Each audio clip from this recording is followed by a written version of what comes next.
இந்த மருந்து ஆர்கானிக்கில் APK organic வாங்கி வேர் வளர்ச்சிக்கு அடித்தேன். நல்லா இருக்கு. முன்னாடி இருந்த பிறகு சரி இப்போ நல்லா இருக்கு. இந்த இது அடிக்கவே வேணும். ஈல்டு நல்லா வருது. அடுத்து செண்டு மல்லி, கத்திரி செடி, நெல் நட்டால் நெல்லுக்கு அடிக்கலான் இருக்கேன். பேர் பாலமுருகன், திண்டுக்கல் மாவட்டம் சிங்காரக்கோட்டை கிராமம். அடுத்த விவசாயம் வந்து இந்த செண்டு மல்லி, கத்திரி போட்டிருக்கேன். அடுத்து நெல் நடணும். நான் 17 வருஷம் விவசாயம் பண்ணிக்கிருக்கேன்.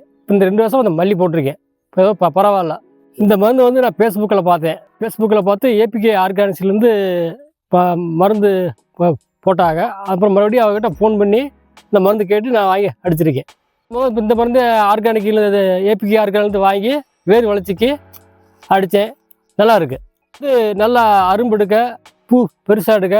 டேங்க் வந்து 200 ml அடிக்கணும். காலையில் அடிப்பேன், சாயந்தரம் அடிப்பேன். அதாவது சூழ்நிலையை பொறுத்து, அதாவது கிளைமேட்டை பொறுத்து. முன்னாடி இருந்த பிறகு சரி இப்போ நல்லா இருக்குது. இந்த இது அடிக்கவே வேணும். ஈல்டு நல்லா வருது. அடுத்து இப்போ இது ஒன்று வாங்கி வச்சுருக்கேன். மறுபடியும் இதை யூஸ் பண்ணணும். அடுத்து செண்டு மல்லி, கத்திரி செடி, நெல் நட்டால் நெல்லுக்கு அடிக்கலான் இருக்கேன்.